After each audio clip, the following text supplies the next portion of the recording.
Salut, comment ça va? Bien, j'espère. Alors, aujourd'hui, je te propose une vidéo différente de celle que je fais d'habitude. C'est une interview avec Xingping. Je ne sais pas si la prononciation est correcte. J'aurais dû demander. Mais elle a appris le français comme toi. Et maintenant, elle enseigne le français. Elle est professeure de français. Son niveau de français est superbe, époustouflant. C'est vraiment génial.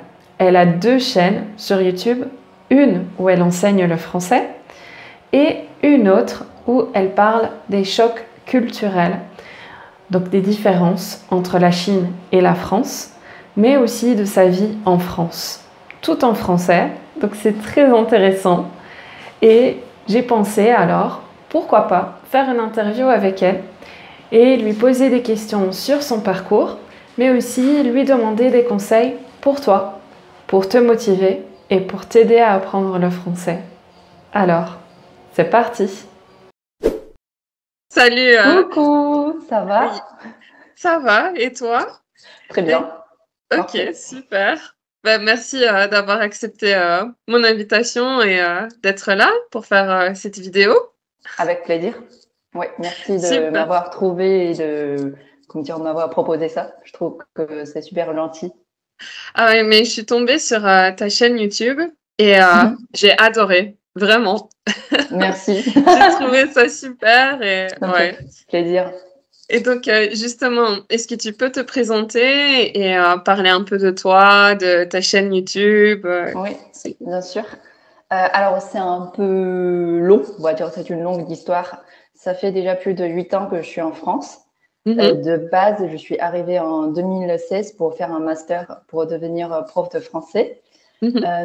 J'ai été diplômée en 2018 et tout de suite, j'ai pas commencé à travailler directement en tant que prof de français parce que pour rester en France, il vaut mieux travailler dans un autre domaine, on va dire Ok, un peu commercial. Du ok. coup, j'ai commencé, j'ai testé des petits jobs.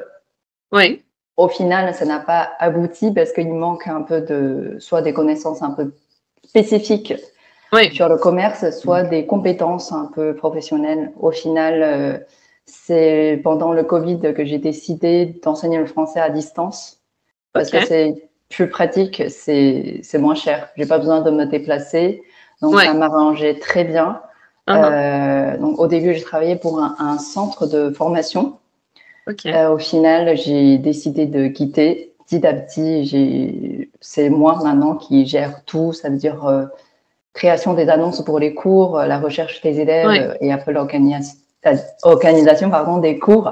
Voilà. Donc ça fait, on va dire, presque 4 ans que Oui. j'enseigne le français à distance. Ok. Voilà. Très bien. Super. Ouais. Et j'ai vu dans une vidéo où tu parlais de ton boulot et tu disais que tu Mm. enseignais à des Chinois. Est-ce que tu Oui. enseignes à d'autres personnes aussi ou bien c'est plus des Chinois ou... Le public, c'est essentiellement, c'est uniquement chinois. Ok. Ok. Peut-être si d'autres, on va dire, personnes qui sont intéressées, qui viennent d'autres pays, ils peuvent aussi me contacter. Mais vu que j'ai 2 chaînes, Uhum. donc sur Simply Speak, je parle en français pour un public français. L'autre chaîne, c'est je parle qu'en chinois. Non, Mhm. c'est pas qu'en chinois, c'est pour un public chinois. Je parle Ok. aussi en français pour expliquer des expressions ou je donne des conseils. Donc, c'est surtout des Chinois qui regardent mes vidéos. Ok. Voilà. Ok. Donc, c'est pour Super. ça que mes élèves sont uniquement des Chinois. Ok. Ok. Très bien. Eh ben, justement, en parlant de conseils, ben, c'est Ouais, comme ça que je t'ai trouvé sur YouTube parce que ouais. j'ai trouvé la vidéo où tu expliquais comment tu as appris le français et tu donnais aussi des conseils. J'ai trouvé Oui, ça génial. Donc, tu parlais notamment des emballages, que tu lisais les emballages et c'est ça. ouais. Et donc, moi, je trouve ça, ouais.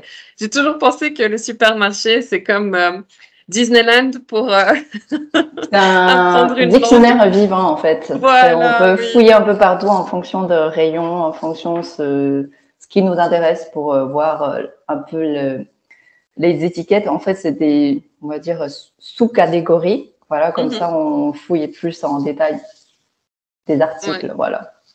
Ouais, et ça aide. Et c'est vrai que ça fait quelques mois que je suis en Grèce et à Chypre aussi. Et ma maman parle grec couramment, mais moi, rien du tout. Donc, j'ai un peu mon interprète personnel, on va dire. Oui, c'est ta maman. Mais c'est un peu frustrant quand tu veux parler et que tu sais pas parler. Alors, parfois, au supermarché, j'essaie de deviner et d'apprendre quelques mots comme ça aussi. Donc, ouais. Ouais.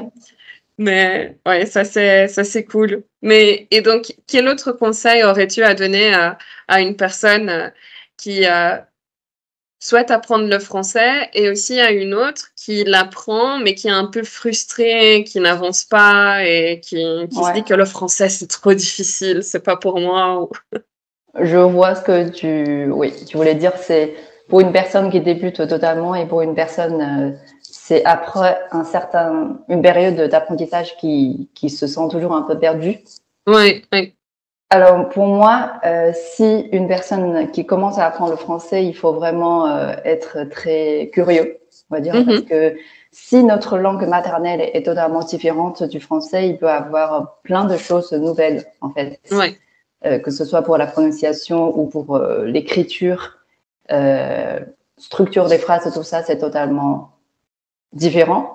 Mais on peut toujours s'appuyer sur l'anglais pour retrouver un peu de similarité.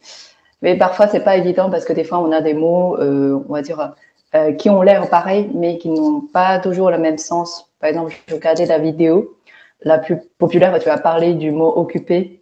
Ah oui. Occupé et chargé. Voilà, c'est des faux amis. En anglais, en français, c'est pas le même sens. Du coup, au début, il faut faire attention à ça. Même si des fois, il nous arrive de faire des blagues, mais c'est, comme dire, d'avoir des moments un peu embarrassants en faisant des erreurs. Mais je trouve que c'est pas du tout grave. Mais le plus important, c'est de vraiment faire attention à la prononciation parce que c'est hyper important. Parce que j'ai des élèves qui me contactent justement parce que leur prononciation est pas, on va dire, pas très bonne, parce qu'ils ne savent pas faire la liaison, l'enchaînement ou certaines syllabes, ils ne savent pas bien prononcer. Donc, je trouve l'oral, c'est hyper important pour recommencer parce que ça nous encourage à parler, à pratiquer.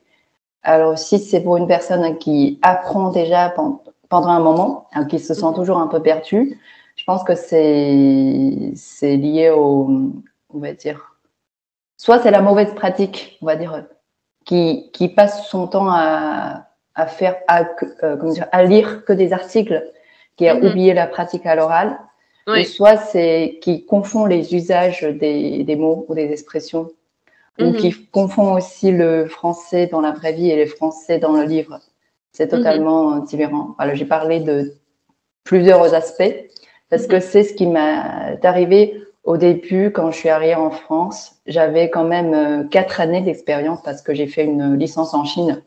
De français au final, quand je suis arrivée en France, c'était totalement autre chose. Je comprenais pas très bien ce que disaient les gens. Et dès qu'ils parlaient vite, ça me stressait beaucoup. Alors là, je pense que c'est juste une phase de transition. Il faut faire avec ou il faut affronter. Il faut, par exemple, lire des livres un peu contemporains, un peu modernes, par exemple des romans. Je vois souvent à la FNAC, il y a souvent des livres, on va dire, très bien vendus, on va dire des best-sellers, des romans contemporains. Souvent, ça aide beaucoup pour la compréhension du français un peu actuel. Et après, pour l'oral, c'est-à-dire ou la compréhension orale, on peut toujours regarder des vidéos sur YouTube. Par exemple, je m'intéresse beaucoup au voyage, à découverte des endroits intéressants en France. Du coup, je regarde des vidéos, je tape des endroits que je voulais découvrir. Je découvre sous forme de vidéos. Je trouve que ça aide beaucoup. Ah oui. Ah, ça, c'est une bonne astuce. Oui, et après, il faut vraiment être ouvert aux gens, on va dire, à l'environnement où on vit. Il faut sortir, participer à des événements. C'est comme ça qu'on progresse, en fait. Il n'y a pas de déclic instantané. Il faut vraiment s'y habituer et mettre du temps, du cœur pour faire des progrès. Voilà, dans le temps. C'est pas en un mois, je vais progresser du niveau débutant à intermédiaire et intermédiaire avancé. C'est impossible. Il faut vraiment passer du temps. Ouais, ça c'est vrai. Sacrifice. Ouais, je pense que oui, c'est le niveau intermédiaire, c'est vraiment un test. C'est un défi, un challenge. Donc il faut s'accrocher un peu et aussi comme tu as dit, donc s'intéresser et oui, c'est aussi quelque chose que tu as expliqué dans ta vidéo aussi, créer un environnement français, francophone et consommer du contenu en français pour pouvoir s'immerger dans la culture et dans la langue aussi. Oui, c'est ça. Si, par exemple, on ne vit pas dans un pays francophone, par exemple, les vidéos, c'est un moyen très pratique pour créer, ou même sur le téléphone, on peut paramétrer la langue en français. Oui. Ou on peut aussi utiliser des applications pour parler avec des gens en français. Je pense que ça, déjà, c'est un environnement en français, mais gratuit. Ah oui. Et après, tout le monde n'a pas les moyens de, on va dire, se payer un séjour linguistique ou se payer des études pour aller dans un pays francophone. Je pense qu'on peut toujours trouver des bons moyens de progresser. Voilà. Ouais, ça c'est vrai. Avec Internet, maintenant, on a beaucoup de possibilités. Tout est facile.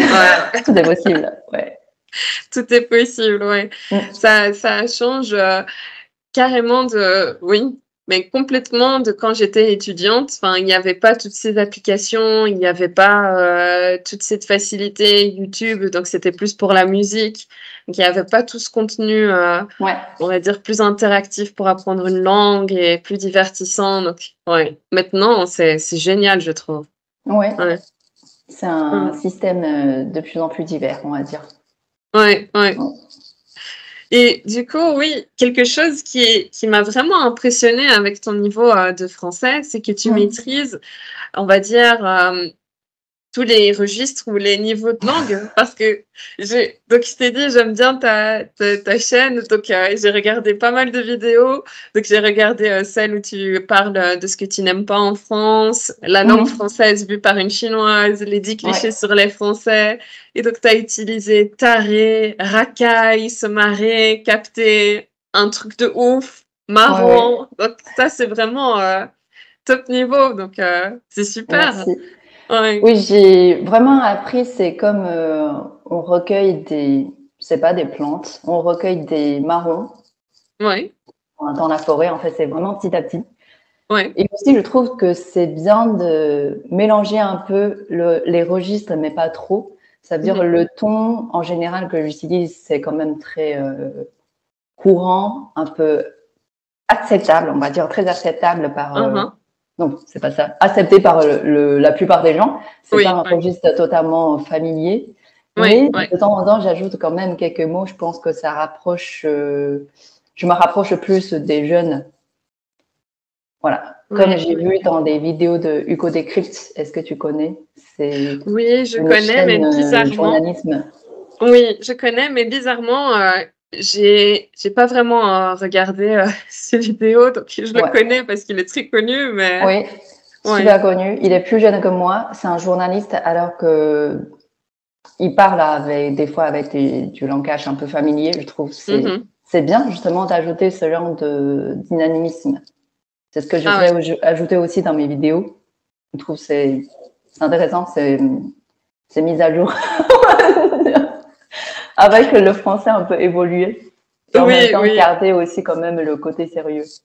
Oui, c'est vrai, Mais c'est vrai, c'est intéressant ce que tu dis parce que justement, donc pour moi, donc, les personnes me disent que je parle un français trop neutre parfois. Parce que les trucs comme de ouf ou vénère ou ces choses-là, je les utilise pas vraiment. Donc, de temps en temps, j'en utilise quelques-uns. Donc, truc, ça, c'est passe-partout. Donc, ça je l'utilise. Mais de ouf ou quoi d'autre, vénère. En fait, le verlan, Ça, je l'utilise pas vraiment. Mais tout ce qui est truc marrant ou les choses, on va dire, un peu plus anciennes, ça doit être un truc de génération peut-être. Mais... C'est toujours récent. Il y a toujours des gens qui utilisent. Moi, parce que je suis influencée un peu par mon copain, il est encore plus jeune que moi. Quand il parle avec ses amis ou avec sa famille, il utilise des mots verlans. Ou des fois, c'est moi, je lui pose des questions. Ça veut dire quoi? Il m'a expliqué. Je dis ah oui, c'est ça. Ah bah, je connaissais. C'est le mot, mais maintenant c'est verlanisé, c'est ça? Verlanisé. Ça c'est lanisé, je crois. Oui, à l'envers. Ouais, verlanisé, oui. J'ai même fait une vidéo dessus, mais maintenant j'ai perdu le mot qui explique le verlan. Ah ouais, ouais.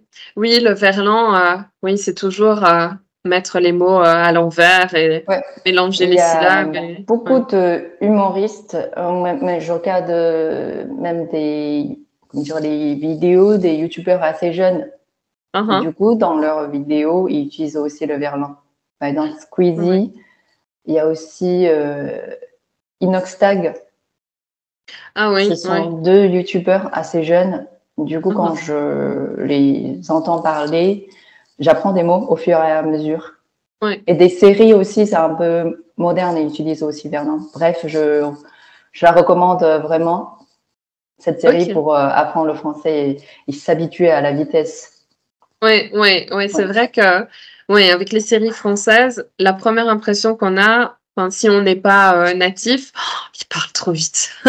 Oui, surtout, bref, c'est vraiment un grand challenge. Mais c'est un bon exercice justement pour s'habituer à la vie réelle au quotidien parce que c'est fait pour les francophones, donc c'est Mais est-ce que tu aurais des séries que tu recommanderais à des personnes